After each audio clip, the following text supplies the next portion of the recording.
हम ख़वातीन की समझदारी पता है क्या है? कि वो खुद को थकाने के लिए नहीं, बल्कि अपने पूरे दिन के कामों को आसान बनाने के लिए घर का काम करती हैं। बच्चों का साथ और इनकी छुट्टियाँ, तो काम जैसे डबल हो जाते हैं। बगैर किसी हेल्पर के जब आपने पूरे दिन अकेले बच्चों के साथ घर के कामों को मैनेज करना हो, तो फिर हम माएँ कुछ बहुत सारी आदतें और टिप्स अपनाती हैं। तभी तो हम एक सलीकामंद औरत, सुघड़ माँ और अच्छी बीवी कहलाती हैं। आज के इस व्लॉग में मैं आपके साथ अपनी बहुत ही प्रोडक्टिव मॉर्निंग टू आफ्टरनून तक की रूटीन शेयर करने वाली हूँ। हर बार की तरह आज का मेरा ये व्लॉग आप सबके लिए काफ़ी इन्फॉर्मेटिव और मोटिवेशनल है। सिर्फ आपसे एक ही रिक्वेस्ट है कि वीडियो को पूरा देखिएगा बिना स्किप करें। किसी भी पॉइंट पे आपको आज का ये वीडियो व्लॉग पसंद आए तभी एक लाइक और चैनल को सब्सक्राइब लाज़मी करिएगा। Welcome to my new blog. अस्सलाम वालेकुम, क्या हाल चाल है? कैसी है मेरी प्यारी सी यूट्यूब फैमिली? उम्मीद है जी आप सब खैरियत से होंगे। अल्लाह का शुक्र है मैं ठीक हूँ, अल्हम्दुलिल्लाह। यहाँ व्लॉग मैंने शुरू किया है मॉर्निंग के 9 बजने में अभी कुछ ही टाइम बाकी है। एक घर की औरत का ना पूरे दिन का दारोमदार उसकी सुबह पे टिका होता है कि क्या उसका दिन कामयाब रहेगा या पूरा दिन एक उलझनों में वो फंसी रहेगी। ये कहीं न कहीं वो खुद ही डिसाइड करती है। अगर आपके दिन का आगाज़ आपने जल्दी कर लिया है ना, तो बस आप समझ जाओ कि आपका पूरा दिन बहुत ही अच्छा प्रोडक्टिव रहने वाला है। लेकिन आपने आगाज़ तो कर लिया, क्या आपने अपने कामों को तरीके से, तरतीब से किया है? ये भी एक मायने रखने वाली बात होती है, क्योंकि कभी-कभी नहीं समझ में आ रहा होता कि हम कहाँ से शुरू करें कामों को, कहाँ पे जाके ख़त्म करेंगे। मैं इतना जानती हूँ कि मॉर्निंग की रूटीन के लिए अगर आप खुद को चैलेंज दे लो कि आप आधे घंटे में, 1 घंटे में अपने ये मॉर्निंग की जो रूटीन होती है, एटलीस्ट क्लीनिंग की रूटीन को, इसको ख़त्म कर लोगे, तो ये काफ़ी यूज़फुल होती है आपके लिए।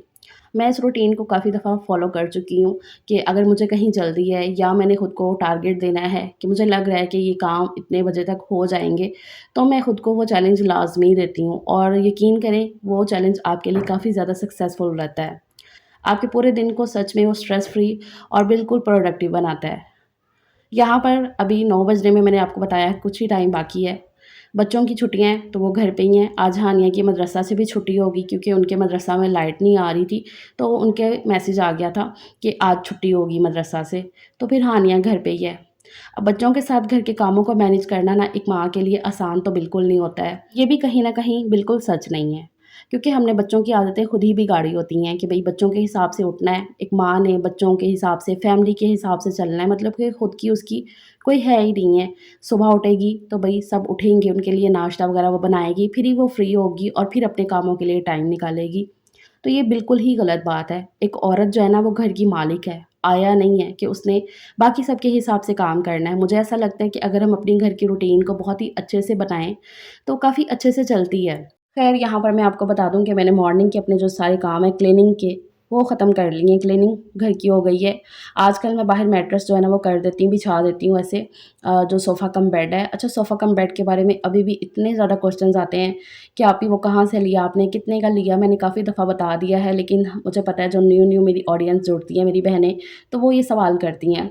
तो वो सोफ़ा कम बेड मैंने ये लोकल मार्केट से ही लिया हुआ है, फर्नीचर मार्केट, कहीं भी आप जाओ शॉप पे आपको नज़र आ जाएँगे। और ये मैंने 18,000 का लिया था। ख़ैर वहाँ पर मैंने जो है ना हॉल में कर दिया, बिछा दिया, क्योंकि बच्चे वहाँ पर बैठ के पढ़ लेते हैं और लेट भी जाते हैं। छुट्टियाँ हैं तो घर पे ही हैं, क्योंकि ट्यूशन का भी मैंने खुद ही पढ़ाती हूँ, तो इस वजह से हानिया सिर्फ़ मदरसा जाती है। आज तो उसकी वो भी छुट्टी थी। तो ख़ैर वहाँ पर जो है ना मैंने सारा सेट किया, अंदर रूम भी हो चुका है। रूम मैंने सुबह ही कर दिया था, लेकिन अभी सिर्फ़ मैंने हल्का-फुल्का सा डस्टिंग कर दी है, जो मॉर्निंग में मैं नहीं कर सकी हूँ सुबह के टाइम। क्योंकि अक्सर सुबह उठ के ही ना मैं अंदर का रूम सेट कर देती हूँ, क्योंकि अंदर रूम में आजकल इतना कोई जाता ही नहीं है, सारे बाहर ही उधर बैठना, उठना, सोना उधर ही होता है। तो फिर इसलिए ना सुबह के टाइम रूम खाली होता है तो मैं रूम आके साफ़ कर देती हूँ। हल्की सी डस्टिंग बाकी थी तो वो मैंने कर दी। इस तरह से क्लीनिंग का काम ख़त्म हो गया। तो अब डेली रूटीन से ना कुछ एक्स्ट्रा काम भी होते हैं करने वाले, तो वो भी अपनी रूटीन में शामिल करने पड़ते हैं। जैसे कि आज मुझे ये अचार की मिर्चें भरनी थी, जो कि काफ़ी दिन से मैं कह रही थी कि ये मैं काम करूँगी, लेकिन वही बात है कि बस आज करती हूँ, कल करती हूँ, आज करती हूँ, कल करती हूँ। कुछ काम ऐसे होते हैं ना जो डेली के लिए इतने इम्पोर्टेंट नहीं होते हैं, तो उनको हम आज कल पे डाल सकते हैं। लेकिन जो आपके रूटीन के काम है, डेली के करने वाले हैं, उनके बगैर गुज़ारा ही नहीं है। जैसे कि घर की क्लीनिंग हो गई, खाना बनना हो गया, बच्चों की पढ़ाई, इनको देखना, 100 तरह के काम होते हैं बच्चों के करने वाले। और सबसे ज़रूरी काम जो आपने खुद के लिए टाइम निकालना है, खुद के लिए मी टाइम एक निकालो, घंटा डेढ़, जिसमें आप अपनी मर्ज़ी का जो आपका दिल करता है घर के कामों के अलावा वो आप करो। फ़ोन इस्तेमाल करना, कुछ एक्टिविटी करना, फ़ोन पे किसी से बात करना हो गया, ख़ुद को आपने रिलैक्स करना है ना, मतलब कि घर के कामों के अलावा जैसे कि ख़ुद को सुकून देना है। ये जो सारी चीज़ें होती हैं ना, यकीन करें एक औरत को ना बिल्कुल नहीं थकाती हैं, ना ही उसे परेशान करती हैं कि चाहे वो फिर पूरा दिन लगी भी रहे कामों में। एक औरत लगी रहती है, बस कभी ये कर लिया, कुछ छोटे-छोटे काम काफ़ी होते हैं करने वाले। मेरी अम्मी कहती होती हैं कि घर के काम ऐसे हैं ना कि आप ना करो तो आपको कोई भी काम नज़र नहीं आएगा, लेकिन आप काम करने बैठो तो आपके पास ढेरों काम दिन भर के निकलते जाएँगे। ख़ैर आज मैंने सुबह नाश्ता बनाने से पहले ये सब्ज़ मिर्चों को वॉश करके रख दिया था कि मैं आज इनको भरने का काम लाज़मी कर लूँगी। तो फिर यहाँ पर मैं अभी लेकर बैठ गई हूँ। बच्चे भी बैठ के पढ़ रहे हैं अपना साथ-साथ और मैं अपना काम करती जाऊँगी। इनके अभी समर वेकेशन जो है ना वो कंप्लीट नहीं हुए हैं, थोड़े से काम बाकी रह गया है, बस छुट्टियाँ ख़त्म होने ही वाली हैं बच्चों की। तो आप सब बताइएगा कि आप सबके बच्चों का समर वेकेशन कंप्लीट हो गया है? हानिया का भी कुछ ही बाकी रह गया है, क्योंकि वो मदरसा भी जा रही है ना तो इसलिए उसका भी जो है ना थोड़ा पेंडिंग में है काम, वरना वो इससे पहले छुट्टियों में बहुत जल्दी अपने काम को कंप्लीट कर लेती है और फिर रिवीजन में भी आ जाती है। तो इस बार मैं उसके साथ-साथ रिवीजन भी अब करवा रही हूँ, जो कि अब जाके रिवीजन स्टार्ट की है। काफ़ी कम रह गई हैं छुट्टियाँ, लेकिन कोई नहीं, मैंने कहा था कि इस बार इसका सिपारा जो है ना वो ये मुकम्मल कर ले, तो बहुत ज़्यादा मुझे खुशी होगी, एक सुकून होगा। पता है क्या, बेटियों के लिए जो सारी पढ़ाई होती है ना, बच्चों के लिए, सबके लिए बड़ी ज़रूरी होती है। ये आख़िरत की तैयारी करना, इन सारी चीज़ों को सीखना, तो बड़े एक सुकून होता है माँ-बाप के लिए। ख़ैर यहाँ पर मिर्चें मैंने भर ली हैं सारी, और ये अचार में से आप देख रहे हो ना, मिर्चें आपको बिल्कुल ना के बराबर नज़र आएँगी। आम और लीमू रह गए हैं, लीमू ज़्यादा हैं, आम थोड़े से कम ही हैं। अभी आम का ना मौसम नहीं है, मैं देखती हूँ अगर तो धूप लगेगी ना 1-2 दिन अच्छे से, तो फिर मैं लाऊँगी आम और उनको जो है ना धूप लगवा लूँगी। तो अगर मिले तो, क्योंकि अब जो है ना सीज़न ख़त्म हो रहा है, तो देखते हैं अगर मिल गए तो। बाकी मिर्चों को मैंने भर के तो ये डाल दिया था, क्योंकि अचार की मिर्चें मेरे घर में ज़्यादा खाई जाती हैं, और अगर मैंने किसी को भी दिया है ना तो उन्होंने भी यही कहा है कि नहीं भी मिर्चें दो, जैसे कि अम्मी के घर पे भेजा है और सामने वाली आंटी को देना हो गया, तो इस तरह से होता है ना कि ये भी एक सौगात होती है। मुझे खुद भी अचार की मिर्चें ज़्यादा अच्छी लगती हैं। ख़ैर यहाँ पर सारी मिर्चों को मैंने भर लिया था। अच्छा, मिर्चों को भरने के लिए ना इस पे मैंने नमक, पैकेट वाला बारीक नमक इस्तेमाल किया है, हल्दी और साथ में लाल मिर्च पाउडर, तो वो चीज़ों को मिक्स कर लिया था और अच्छे से ना मैंने कट लगा के तो सारी मिर्चों को भर दिया है और यहाँ अचार में मिक्स कर दिया है अच्छे से। इस बार इतना मज़े का मेरा अचार बना है, इतना टेस्टी, सब ने तारीफ़ की है, जिसने भी खाया सब ने कहा है कि भई बहुत ज़्यादा अच्छा है। अरूज को भी भेजना बाकी रह गया है, क्योंकि अचार में से मिर्चें ख़त्म हो गई थी। अरूज भी मिर्च का ही अचार खाती है शौक़ से, तो मैंने कहा कि दोबारा से मैं मिर्चें इसमें डालूँगी तो फिर भेजूँगी। तो ख़ैर वो सारा काम ख़त्म किया और उसके बाद मैं ज़रा थोड़ी देर के लिए बैठ गई थी, फ़ुर्सत की साँस ली। मैंने कहा कोई 10-15 मिनट बैठते हैं। और ये अमरूद आए हुए हैं सामने वाली आंटी की तरफ से, उनको गाँव से मिले हैं, तो ये मैं काट के खा रही थी। मुझे ना अमरूद इतने कोई पसंद नहीं है, लेकिन ना ये कच्चे-कच्चे अमरूद थे, तो देखने में अच्छे लग रहे थे और फिर गाँव की चीज़ हो ना तो बड़ी फ्रेश थी, तो फिर मैंने कहा कि चलो ये काट के खाते हैं। तो मैंने यहाँ पर हल्का सा इनके ऊपर काला नमक डाल लिया था। वैसे तो चाट मसाला होता तो ज़्यादा अच्छा लगना था, लेकिन चाट मसाला जो है ना अभी घर में मिला नहीं मुझे, तो फिर मैंने नमक ही ऐड कर लिया था काला वाला, और काफ़ी टेस्टी थे अमरूद कच्चे-कच्चे। बस जी, फ़ुर्सत की साँस थोड़ी देर के लिए ले ली है, उसके बाद मैं फिर से आ गई हूँ किचन में। अब करते हैं खाना बनाने की तैयारी। दोपहर के खाने में आज बनेंगे आलू बैंगन। तो यहाँ पर बैंगन मैंने निकाल लिए हैं फ्रिज से, इनको अच्छे से मैं वॉश कर लेती हूँ। जब भी इस तरह की जो सब्ज़ियाँ होती हैं ना, जिनका छिलका वगैरह नहीं निकालना होता है, तो उनको मैं बहुत बहुत ज़्यादा अच्छे तरीके से वॉश करती हूँ। सभी सब्ज़ियों को बहुत अच्छे से वॉश करना रहता है। बाकी आपने मेरे किचन मेकओवर को काफ़ी पसंद किया है, बहुत सराहा है, बहुत प्यार दिखाया है, सब ने कमेंट सेक्शन में इतना प्यार दिया है, बहुत ज़्यादा मुझे खुशी हुई आप सबके कमेंट देख के। Thank you so very much. बहुत सजेशन भी दिए कि आप जो है ना बैकग्राउंड पे टाइल्स लगवा लें, तो इंशाल्लाह आपके प्यार और मोहब्बत की वजह से, आपकी दुआओं की वजह से ये भी दिन ज़रूर आएगा कि टाइल भी यहाँ पर लग जाएँगी। लेकिन अभी फ़िलहाल के लिए मैंने शीट से गुज़ारा किया है, आगे टाइल भी लगवा लेंगे। ऊपर के पोर्शन का भी कहते हैं कि आप ही ऊपर के पोर्शन का भी काम करवाएँ, तो सारे काम जो है ना वो होंगे, लेकिन एक टाइम से। अल्लाह ताला ने जो टाइम मुकर्रर कर दिया ना, उस टाइम पे वो काम लाज़मी होंगे। हमारी मेहनत तो जारी है, आगे अल्लाह मालिक है। ख़ैर यहाँ पर मैं ये बैंगन कट कर लेती हूँ। अच्छा, जैसे-जैसे बच्चे बड़े होते जाते हैं ना माशाल्लाह से, उनकी पसंद नापसंद भी बदलती जाती है। पहले सजील को बैंगन बिल्कुल भी पसंद नहीं थे, वो नाम सुन के ही कह देता था कि नहीं भी मैंने नहीं खाने हैं। और अब वो इतने पसंद करता है कि कह-कह के बनवाता है। उसके कहने पे ना आलू बैंगन आज बन रहे हैं घर पे, वरना हस्बैंड को इतने कोई पसंद नहीं है। तो वो कह रहा था कि मम्मा काफ़ी दिन से आपने नहीं बनाए आलू बैंगन और चावल, तो मैंने कहा कि चलो दोपहर के टाइम पे ही अच्छे लगते हैं चावल वगैरह, तो फिर मैं बना लेती हूँ अभी। तो यहाँ पर मैंने सब्ज़ी को कट कर लिया पानी के अंदर ही, क्योंकि बैंगन बहुत जल्दी काले हो जाते हैं। इसलिए मैंने बाउल में पानी भर लिया है और उसमें आलू और बैंगन कट कर लिए हैं। सुबह के अभी 11 ही बजे हैं और मैं खाना बनाने में लग भी गई हूँ। खाना अगर 15-20 मिनट में, आधे घंटे में भी बन भी जाता है तो इतनी जल्दी कोई खाएगा नहीं, लेकिन मैं बना के रख दूँगी क्योंकि गर्मी का टाइम है।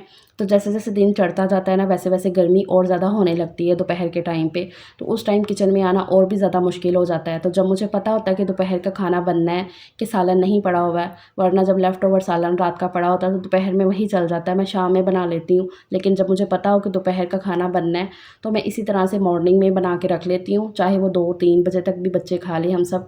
लेकिन ये कि मैं बना के एक दफ़ा ज़रा फुर्सत हो जाती है, तो फिर सुकून रहता है। बस इसी तरह से हम औरतों ने अपने कामों को तरतीब से करना होता है, तभी हमारे लिए भी ज़रा सुकून रहेगा कि हम सुकून में काम कर सकें। ज़रूरी नहीं कि प्रेशर में, अफ़रा-तफ़री में उठ के भी जब बच्चों ने सबने खाना खाना है तभी उठो, उससे कोई आधा घंटा पहले और फटाफट से बनाने लग जाओ। क्योंकि अफ़रा-तफ़री में ना दिमाग ऐसे सुन्न हो जाता है, मेरे साथ तो ऐसा ही होता है। मैं जितना सुकून से काम कर सकूँ ना, उतना मेरे लिए ईज़ी रहेगा और मैं ईज़ी तरीके से काम कर सकती हूँ। वरना एक अलग-सी, अजीब-सी स्ट्रेस होने लगती है और जब दिमाग में स्ट्रेस होता है ना, तो समझो कि आप थक गए। यही सारे रीज़न होते हैं कि जब हम अक्सर औरतें जो है ना, थका हुआ महसूस कर रही होती हैं, बहुत ही ज़्यादा उलझन हो रही होती है कि नहीं भी इतने काम हैं हमारे करने वाले, तो तब हमें ये सारी चीज़ें फ़ील होती हैं। अगर हम ये सारे कामों को बहुत ही रूटीन से, स्मूथली अपने हिसाब से करें, ना कि सबके हिसाब से करें। अब जॉइंट फैमिली में बाकी सबका तो नहीं मैं कह सकती हूँ, लेकिन हाँ, आपके बच्चों को, आपके हस्बैंड को ये आदतें लाज़मी होनी चाहिए कि वो एटलीस्ट आपकी रूटीन के हिसाब से कामों को ज़रा मैनेज कर लें। मैं इतना नहीं कह रही कि 100%, लेकिन हाँ, 70-80% वो अगर आपकी रूटीन के हिसाब से करेंगे काम, तो उनको भी काफ़ी रिलैक्सेशन रहेगी और आपको भी। ख़ैर जी, यहाँ पर मैंने मसाला वग़ैरह भून लिया है और इसमें मैंने टमाटर ऐड कर दिया। टमाटर तो भई सस्ते होने का नाम ले ही नहीं रहे हैं। तो दही वग़ैरह मैं मँगवा लेती हूँ, लेकिन हस्बैंड ने टमाटर भी लाए हुए हैं, तो वो कहते हैं कभी टमाटर इस्तेमाल कर लिए, कभी दही। किसी सब्ज़ी में होता है ना कि नहीं भी इसमें टमाटर ही जाएँ तो अच्छी लगती है, तो फिर यही बात है। आप बताइएगा किस-किस को आलू बैंगन अच्छे लगते हैं? मुझे अच्छे लगते हैं, मतलब इतने कोई ख़ास पसंद नहीं है, खा लेती हूँ मैं। शादी के बाद तो हम औरतों का इस तरह से सीन होता है कि हर एक चीज़ को शुक्र अल्हम्दुलिल्लाह कह के, शादी से पहले ही नखरे होते हैं। ऐसा नहीं है कि अब कोई नखरे उठाता नहीं है, सब कुछ है करने वाले, लेकिन फिर भी एक वो ज़िम्मेदारियाँ हैं तो इतना वो नहीं, हर चीज़ से चढ़ते नहीं हैं। हालाँकि ये चीज़ बड़ी अच्छी बात है कि आप हर एक चीज़ को खाओ-पियो, लेकिन कभी-कभी मूड के हिसाब से हो जाता है ना चीज़ें कि नहीं दिल कर रहा होता। ख़ैर यहाँ पर मैंने मसाले के अंदर आलू बैंगन डाल दिए हैं, अच्छे से इन्हें मैं मिक्स कर दूँगी और बिल्कुल पानी डाले बगैर मैं ढक्कन ढक के छोड़ दूँगी पकने के लिए। आलू बैंगन के अंदर मैं बिल्कुल भी पानी नहीं ऐड करती हूँ ऊपर से, इसमें ये खुद ही भाप-भाप में अच्छे से गल जाएँगे आलू और बैंगन दोनों ही। आँच मैंने बिल्कुल दम वाली कर दी है, हल्की आँच पे जितना खाना बनेगा उतना वो अच्छा और टेस्टी बनता है। बहुत तेज़ आँच पे खाना बन रहा हो ना, तो वो पक तो जाएगा जल्दी, लेकिन ना उतना उसमें टेस्ट नहीं आता है। तो जितना आप धीमी या मीडियम आँच पे खाना बनाएँगे, उतना वो अच्छा बनता है। एक साइड पे मैंने चावल रख दिए थे पकने के लिए, तड़के वाले चावल ही मैं बनाती हूँ, बॉइल्ड चावल बहुत कम बनते हैं मेरे घर में। बस यहाँ बातों-बातों में जी सालन बन के तैयार हो गया है, आलू और बैंगन का। मैं ना बैंगन थोड़े से मैश कर देती हूँ चम्मच के साथ इस तरह से, और हल्के से मैंने नरम रखे हैं, मतलब बहुत ज़्यादा जो है ना पानी तो नहीं है इनके अंदर, लेकिन हाँ, थोड़े से मैंने नरम रखे हैं ताकि चावलों के साथ खाने में ना ये अच्छे लगें। तो यहाँ पर बैंगन जो है ना मैं इस तरह से मैश कर देती हूँ और ये अच्छे लगते हैं, फिर ऐसे ना बिल्कुल मसाला बन जाता है। हानिया को इतने पसंद नहीं है, उसे पता है कि आलू बैंगन बने हुए हैं घर में, खा लेगी वो। हर दफ़ा बच्चे नखरे नहीं करते हैं, हाँ, कभी-कभी वो ज़िद हो जाते हैं कि नहीं भी हम तो ये चीज़ नहीं खाएँगे। तो फिर जो है ना उनके लिए कुछ ना कुछ करना पड़ता है, लेकिन ज़्यादातर खा लेते हैं। वैसे ये सालन और चावल बनने में सिर्फ़ आधा पौना घंटा लगता है, लेकिन जब आप रिकॉर्ड कर रहे हो तो आपको वही टाइम जो है ना वो डबल हो जाता है। तो अभी सवा 1 बजे तक खाना मेरा पूरा बन के तैयार हो गया है। अभी किसी ने भी नहीं खाना था, तो फिर मैंने जो है ना उसके बाद अपना यूट्यूब का जो भी काम करने वाला था, वो मेरे लिए मी टाइम होता है। जो मेरा यूट्यूब का मैं काम करती हूँ ना, वो मेरा मी टाइम है। मैंने कभी भी घर की रूटीन में से टाइम चुरा के, बच्चों का टाइम चुरा के ना अपना काम नहीं किया है। मैं हमेशा यही कोशिश करती हूँ कि मैं उनको जितना हो सके पूरा टाइम दूँ। तो उसके बाद जो है ना हस्बैंड की कॉल आई कि क्या कर रहे हो? मैंने कहा खाना बन गया है। तो कभी-कभी आ जाते हैं वो दोपहर का खाना खाने के लिए, तो वो कहते हैं कि मैं आता हूँ। तो मैंने बताया आलू बैंगन का सालन बना है, तो वो आते-आते ये विंग्स ले आए थे। ये मुझे काफ़ी अच्छे लगते हैं। इनका मसाला ना बहुत ही मज़े का होता है। हालाँकि इसके ऊपर बोटी वग़ैरह इतनी कोई नहीं होती है, लेकिन फिर भी इसे खाने का बड़ा ही मज़ा आता है। तो यहाँ पर ये जी मैंने प्लेट तैयार कर ली है, आलू बैंगन, चावल और साथ में फ्राई विंग्स। काफ़ी टेस्टी लगते हैं, अल्हम्दुलिल्लाह जी। इसी के साथ आज मैं आपसे इजाज़त लेती हूँ। अपना ख़्याल रखिएगा। वीडियो आपको अच्छी लगे तो लाइक करना, चैनल को सब्सक्राइब नहीं किया तो वो भी प्लीज़ कर दें। और हाँ, एक प्यारा-सा कमेंट करना बहुत ज़रूरी है, वो मेरी मोटिवेशन के लिए। So thank you so much for watching. Take care. अल्लाह हाफ़िज़।